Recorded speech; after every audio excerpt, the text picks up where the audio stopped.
Gracias, sí, se oye mejor así, gracias.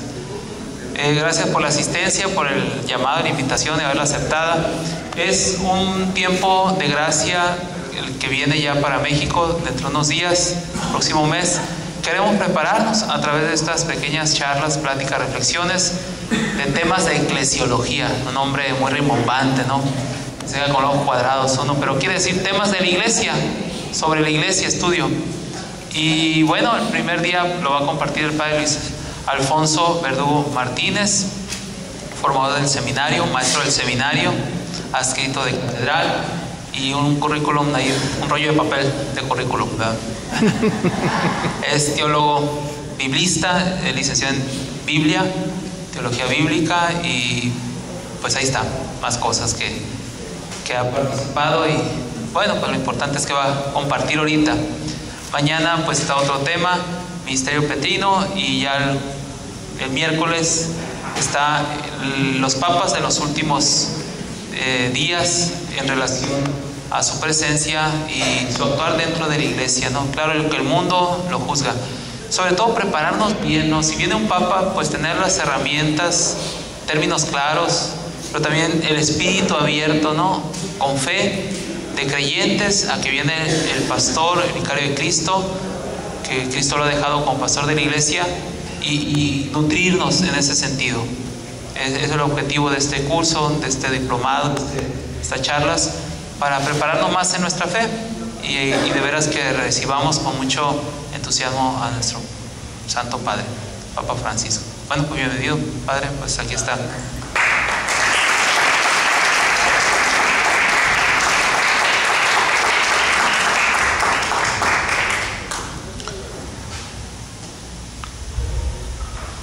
Es realmente complicado asumir y a profundizar en este tema, pues porque nacimos en la iglesia, ¿no?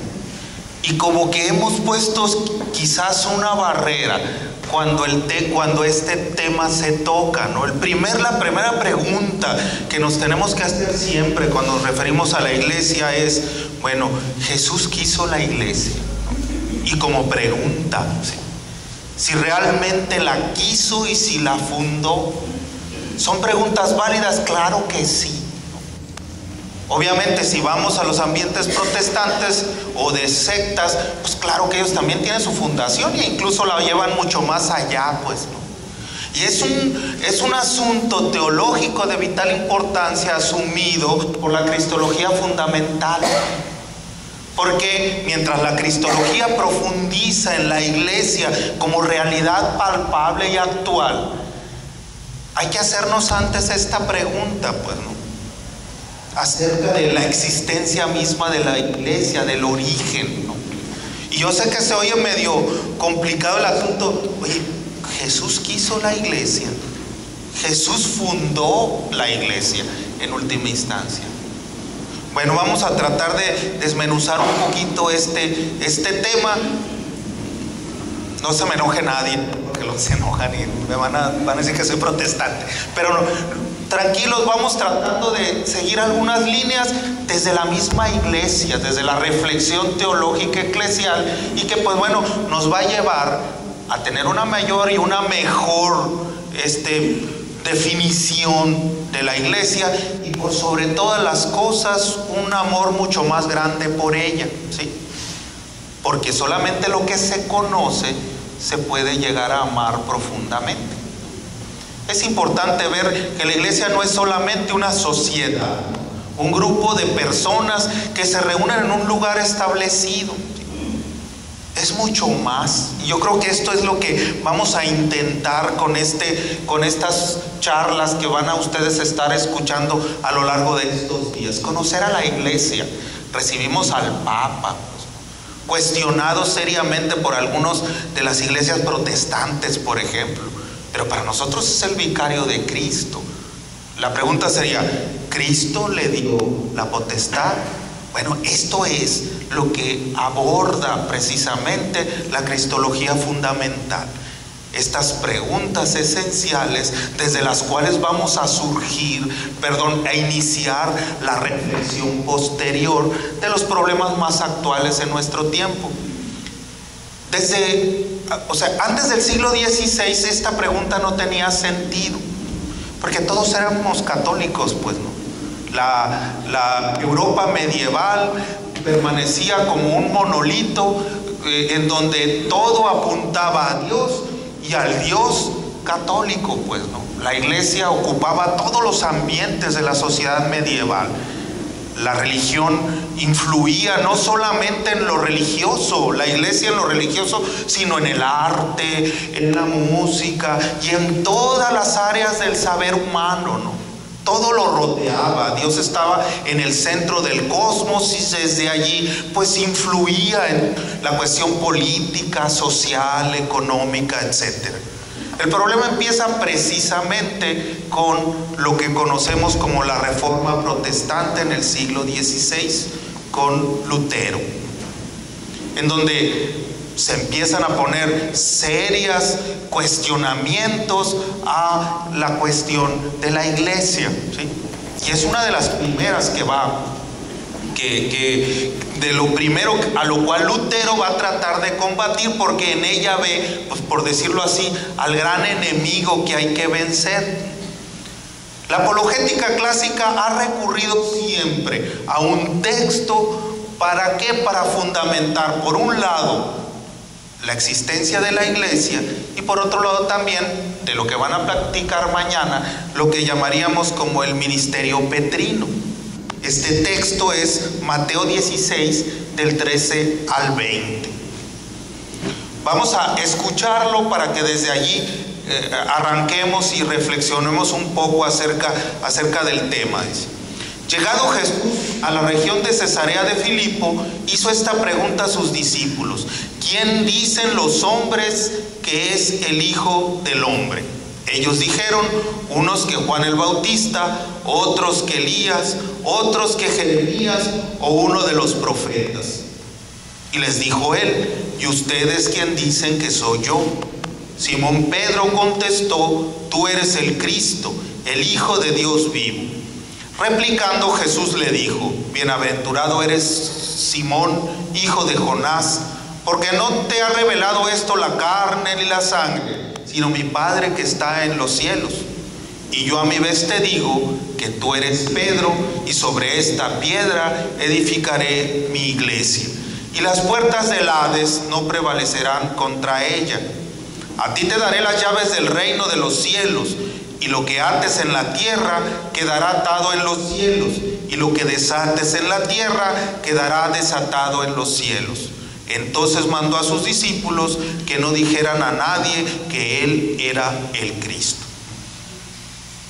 Este sería como el texto clásico del cual tomamos como bandera e incluso como protección, porque en muchas ocasiones así es, pues para demostrar que la Iglesia Católica pues es la primera iglesia y es la iglesia fundada por Jesucristo.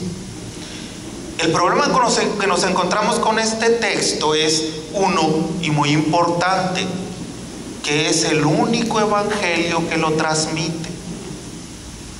Ni Lucas, ni Marcos, ni Juan duplican el texto, pues, ¿no? El acontecimiento.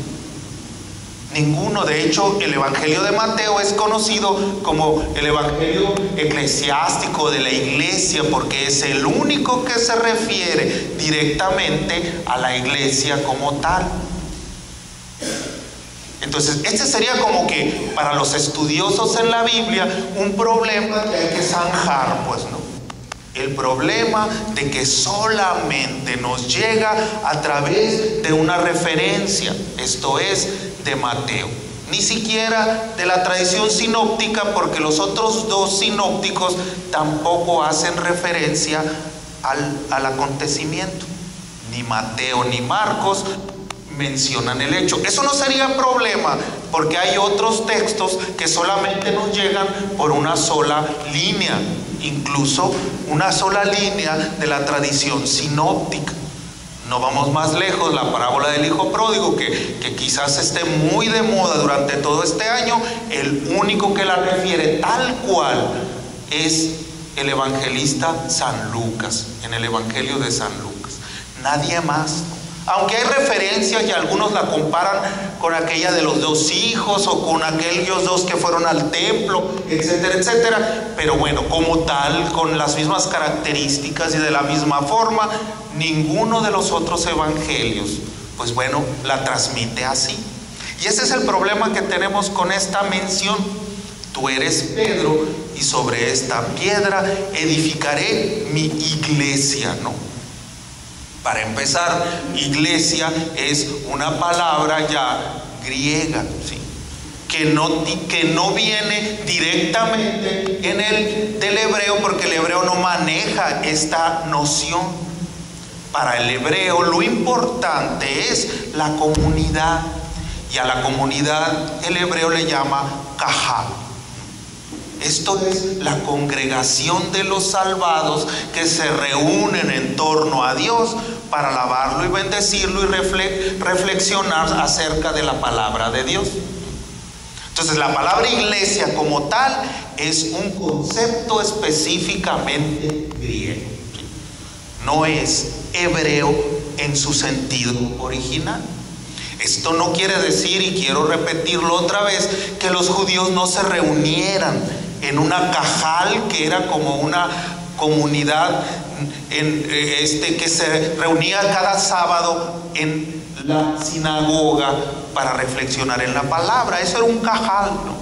O en aquellos momentos en los cuales el pueblo era convocado, ¿para qué? Pues para tomar decisiones a la luz de la palabra de Dios y de la ley, ¿sí?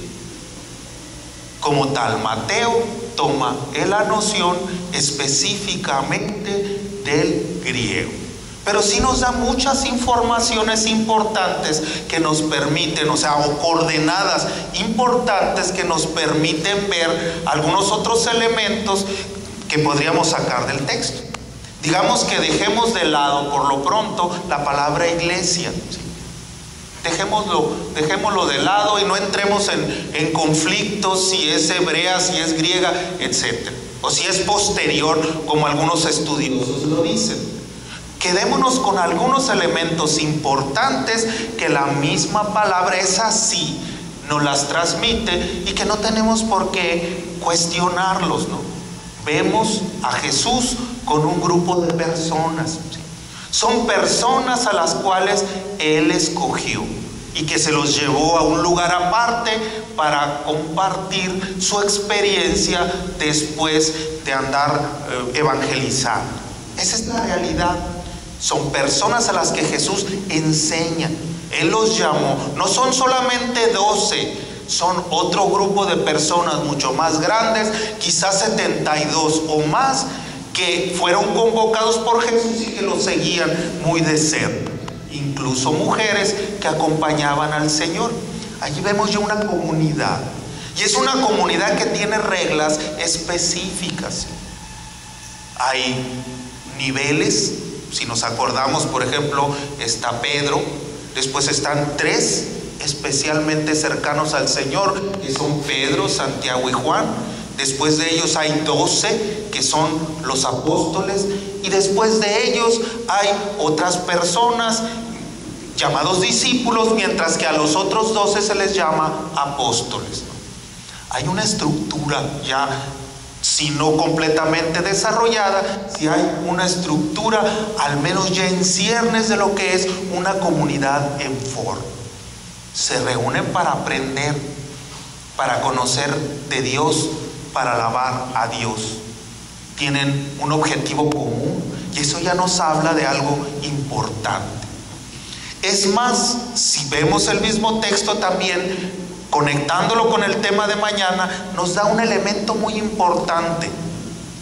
De entre todos, y no es la única vez, de entre todos, es uno de ellos el que toma la palabra para dar la opinión en nombre de todos los demás.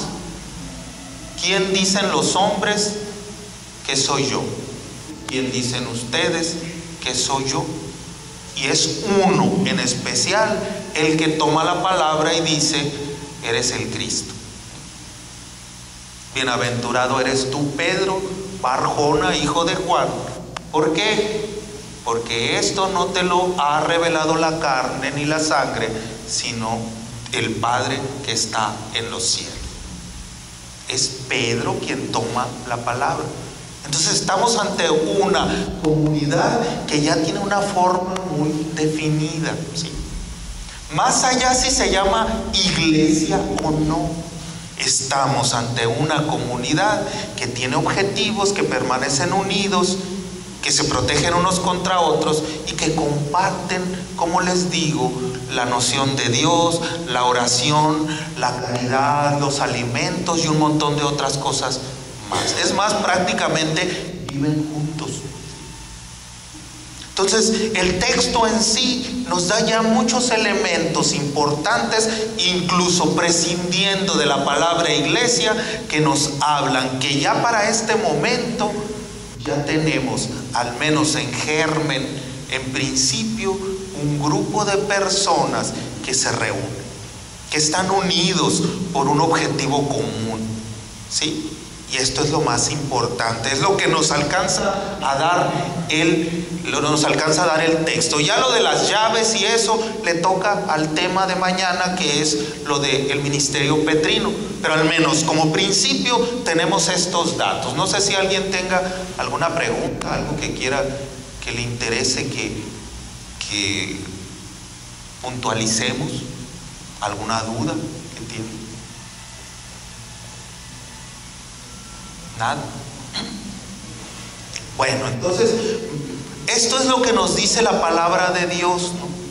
En innumerables ocasiones podemos ver cómo este grupo se maneja como una familia, como una comunidad unida, pues. Vemos siempre a Pedro de frente. Cuando Jesús elige a 12, los elige entre otros muchos, pues. Eligió a 12 y los llamó para que fueran sus apóstoles. Les puso el nombre de apóstoles, ¿no? Obviamente esta palabra tampoco es originalmente de la noción hebrea. Son conceptos griegos, ¿no? Porque la iglesia, muy pronto el evangelio penetró la cultura griega y fue siendo influida por el vocabulario, por la manera de pensar y otras muchas cosas que fueron haciendo que el mensaje cristiano se fuera encarnando de una manera muy natural y muy fuerte y en las comunidades por las cuales iba pasando, en la boca de los primeros evangelizadores. Entonces no nos extrañemos de que después incluso el latín pues vaya a influir tanto en la iglesia posterior. La iglesia se encarna en las realidades. Entonces, esto es lo que, como les decía, esto es lo que dice la palabra de Dios, ¿no? Pero vamos a acercarnos ahora a qué dice el magisterio, es decir, a lo largo de la historia que ha dicho la iglesia. Solamente voy a hacer 3 referencias, pero que son las más cercanas a nosotros.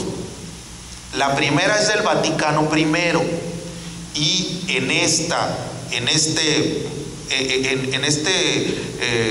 en el documento del Vaticano I dice: Cristo decidió edificar la Santa Iglesia. Quienes tengan por ahí toda la información, es el Denzinger 3050. Es un libro grande en donde vienen todos los cánones de todos los concilios, desde el primer concilio que realizó la iglesia desde sus orígenes. Entonces, para el Vaticano I, Cristo decidió edificar la Santa Iglesia. Es una resonancia de este texto que acabamos de escuchar de Mateo. Tú eres Pedro, y sobre esta piedra edificaré mi iglesia. Después, como una respuesta en el siglo XIX contra 19-20 principio, contra el positivismo y contra el cientificismo, hay lo que llamamos el juramento antimodernista por la modernidad. Y dice el juramento antimodernista: la iglesia fue constituida inmediata y directamente por Cristo mismo, verdadero e histórico, mientras vivía entre nosotros. No hay gran diferencia, ¿sí? Sigue diciendo que es Jesús el que de una manera clara, en un momento específico, puntual en la historia, dijo: esta es la iglesia. Quiero que vayamos viendo esto. Y por último, el Vaticano II, en la Lumen Gentium, de los números 2 al 5, se dibuja toda una visión, escuchemos, procesual de la institución de la iglesia. Y aquí es en donde estamos en la actualidad, con esta noción procesual, ¿sí? ¿Y qué significa procesual? Que no podemos hablar necesariamente de un momento puntual en el cual el Señor diga: esta es la iglesia, a partir de hoy se abren las puertas y esta va a ser la iglesia. Hablar de proceso es hablar de sucesión, de distintas etapas en las cuales hay de menor a mayor conciencia de pertenecer a esta comunidad que llamaremos posteriormente iglesia. ¿Sí? ¿Está claro esto? O sea, no podemos hablar, según ya la Lumen Gentium en el Vaticano II, no podemos hablar así de un momento puntual, es decir, 15 de febrero del año 0, o del año 1, o del año 5, o del 35, Jesús dijo solemnemente: esa es la iglesia. En la actualidad, la iglesia ya no se ve así. Se ve como el resultado de un proceso, como les decía hace un momento, que va de menos a más conciencia de formar parte de esta comunidad que llamaremos iglesia. ¿Sí? Hoy hablamos de una eclesiología implícita, ¿sí?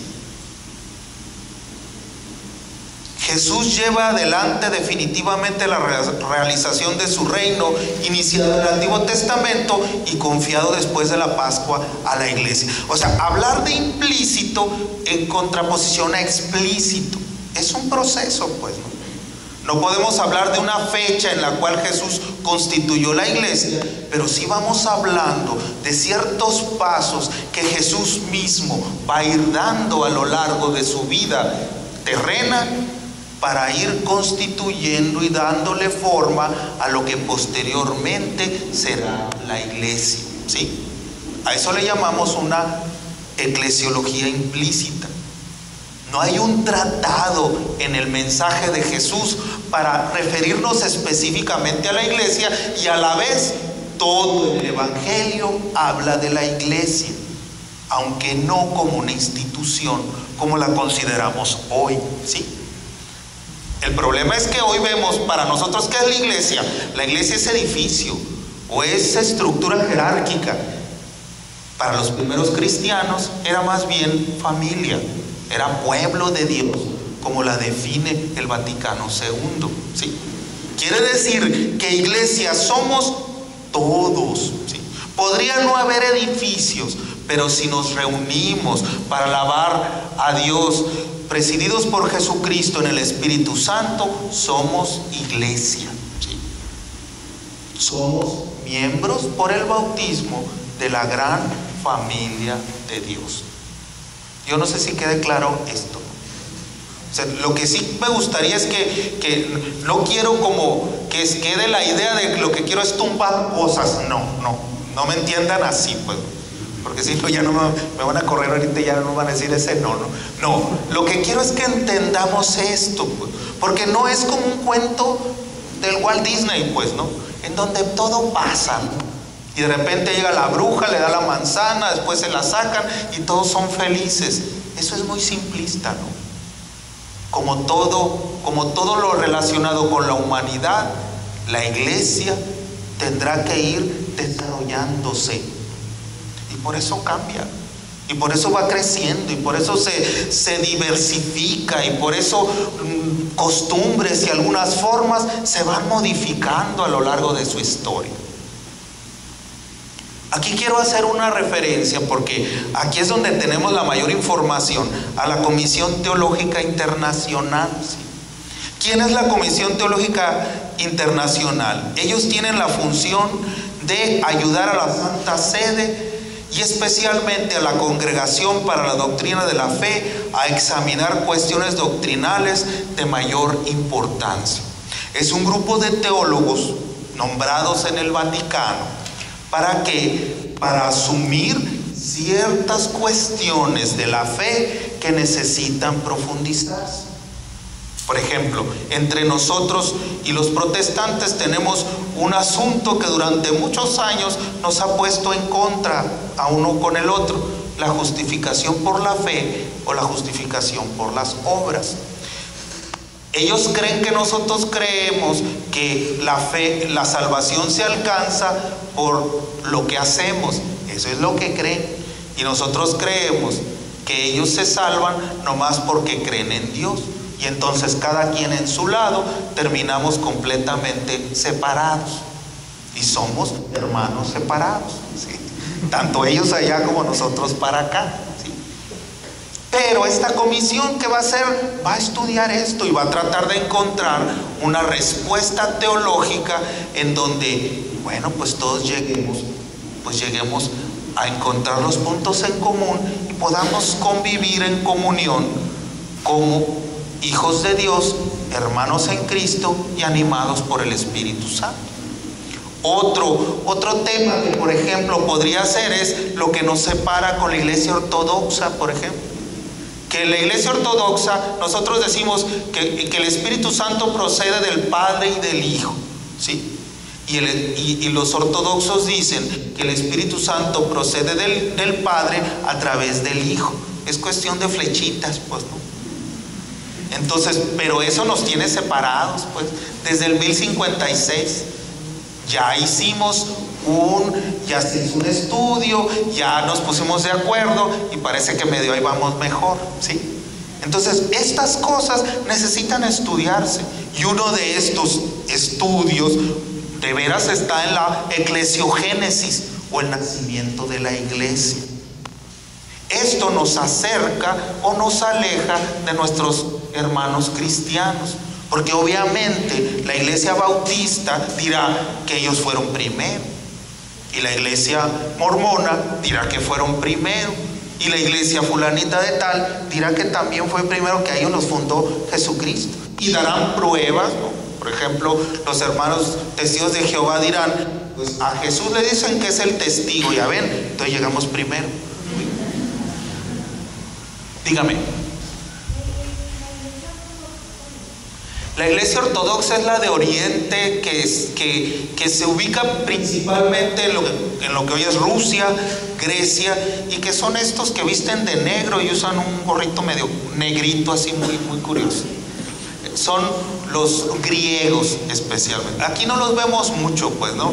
Pero sí son muy importantes. Ellos son tan antiguos como la iglesia católica latina que somos nosotros. A ellos son de tradición griega, nosotros somos de tradición latina, pero creemos en la Santísima Virgen, creemos en la Eucaristía. O sea, hay muchas más cosas que nos unen. O sea, nos separa nomás una Y, pues, ¿no? Del Padre y del Hijo, ¿no? Y ellos dicen del Padre por el Hijo, ¿no? Entonces ahí es donde nos peleamos y seguimos peleados todavía. Entonces la iglesia ortodoxa es la iglesia griega, la del Oriente, ¿no? Que visten con muchas joyas, así, con unas tiaras muy llenas de piedras preciosas y todo. Usan mucho incienso. Es una liturgia muy antigua, ¿no? Quizás mucho más cercana a la iglesia primitiva. Porque nosotros fuimos como sintetizando y quitándole muchas de las cosas del principio para que fuera más accesible a todos los lugares en donde llegara la liturgia. ¿Sí? Quedó contestado. Bueno, ¿alguna otra pregunta antes?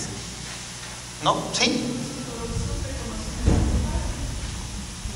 Bueno, no, ellos tienen su patriarca. Y cada iglesia, la iglesia ortodoxa rusa, tiene un patriarca de todas las Rusias. En Constantinopla está el patriarca de todos los griegos. En Alejandría está el patriarca griegos de Alejandría, y también el patriarca copto de la iglesia copta. Entonces son muchos, entonces no hay una cabeza como con nosotros, ¿sí?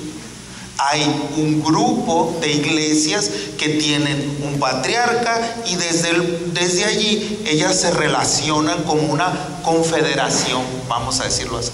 Nosotros no, aunque habría que entrar más en este tipo de la estructura eclesial, ¿no? Sí, pero si se ordena